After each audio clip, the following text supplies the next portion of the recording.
மாவைக்கந்தன் அடியார்களுக்கு அன்பு வணக்கம். ஆன்மீக மாலை வாயிலாக வரவேற்கிறோம்.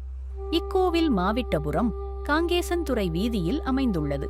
கிபி 8ஆம் நூற்றாண்டில் மதுரையை ஆண்ட திசையுக்கிர சோழ மன்னனின் மகளான மாருதபுரவீகவல்லி என்னும் இளவரசி தீராத வயிற்று நோயாலும் முகம் குதிரை வடிவில் மாறும் ஒரு விசித்திரமான நோயாலும் பாதிக்கப்பட்டார். ஒரு முனிவரின் ஆலோசனையின்படி யாழ்ப்பாணத்தின் கீரிமலை நன்னீர் ஊற்றில் புனித நீராடினார். அங்கே நிகழ்ந்த அதிசயம் என்னவென்றால், இளவரசியின் நோய் நீங்கி அவர் பேரழகு பெற்றார். குதிரை நீங்கிய புறமாதலால் மாவிட்டபுரம். இதற்கு நன்றி கடனாக அவர் இந்த முருகப்பெருமான் ஆலயத்தை புதுப்பித்து எழுப்பினார்.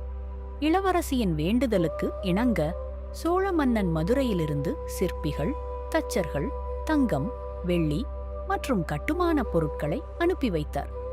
முருகப்பெருமானின் விக்கிரகம் கங்கேசன் கொண்டு வரப்பட்ட துறைமுகம் அதன் பின்னரே காங்கேசன்துறை என்று அழைக்கப்படலாயிற்று. இன்று இக்கோவிலின் ராஜகோபுரம் 108 அடி உயரத்தில் விண்ணை முட்டும் அழகோடு காட்சியளிக்கிறது. 1960களில் ஈழத்தில் நடந்த சமூக நீதிப் போராட்டங்களில் இக்கோவிலுக்கு முக்கிய பங்கு உண்டு. ஆலய பிரவேச போராட்டங்கள் மூலம் அனைத்து மக்களும் சமமாக இறைவனை தரிசிக்கும் உரிமை இங்கே நிலைநாட்டப்பட்டது. இது ஆன்மீகத்தோடு சமூக மேம்பாட்டையும் இணைத்த ஒரு புரட்சிகரமான நிகழ்வாகும். 1990களில் நிகழ்ந்த உள்நாட்டுப் போரின் போது இக்கோவில் உயர் பாதுகாப்பு வலயத்திற்குள் கொண்டுவரப்பட்டது. நீண்ட காலம் மக்கள் வழிபட முடியாமல் போனதோடு போரினாலும் கோவில் பெரும் சேதமடைந்தது.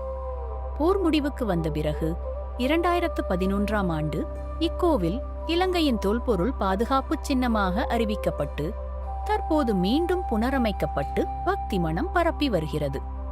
மாவிட்டபுரம் கந்தனின் வருடாந்த மகோற்சவம் மிகவும் பிரபல்யமானது. பொதுவாக ஆடி அல்லது ஆவணி மாதத்தில் கொடியேற்றத்துடன் தொடங்கி 25 நாட்கள் மிக விமரிசையாக நடைபெறும். கொடியேற்றம் மங்களவாத்தியங்கள் முழங்க வேத மந்திரங்களுடன் மகோற்சவம் ஆரம்பமாகும். வாகனத் திருவிழாக்கள் ஒவ்வொரு நாளும் முருகப்பெருமான் மயில் வாகனம், பூத வாகனம், சிம்ம வாகனம் மற்றும் அன்ன வாகனம் என விதவிதமான வாகனங்களில் எழுந்தருளி உள்வீதி மற்றும் வெளிவீதி உலா வந்து பக்தர்களுக்கு அருள் பாலிப்பார்.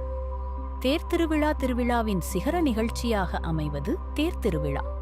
அலங்கரிக்கப்பட்ட பிரம்மாண்டமான தேரில் வள்ளி தெய்வானை சமேதராய் முருகப்பெருமான் வீதி உலா வரும் காட்சி காண கண்கோடி வேண்டும். ஆரோகரா கோஷம் விண்ணை பிளக்க பக்தர்கள் வடம்பிடித்து இழுக்கும் காட்சி பக்தி பரவசத்தை ஊட்டும்.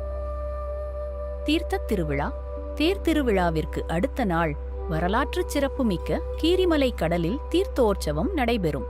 இதில் ஆயிரக்கணக்கான பக்தர்கள் புனித நீராடி முருகப்பெருமானை தரிசிப்பார்கள். சூரன் போர் தீமையை அழித்து நன்மையை நிலைநாட்டும் சூரன் போர் நிகழ்வு இக்கோவிலில் மிக தத்ரூபமாக நடைபெறும். நம் முன்னோர்களின் கலைத்திறனுக்கும் முருகப்பெருமானின் பேரருளுக்கும் சான்றாக விளங்கும் மாவிட்டபுரம் கந்தன் திருவடிகளை வணங்கி மகிழ்வோம். வேலும் மயிலும் துணை. மாவை கந்தனுக்கு அரோஹரா.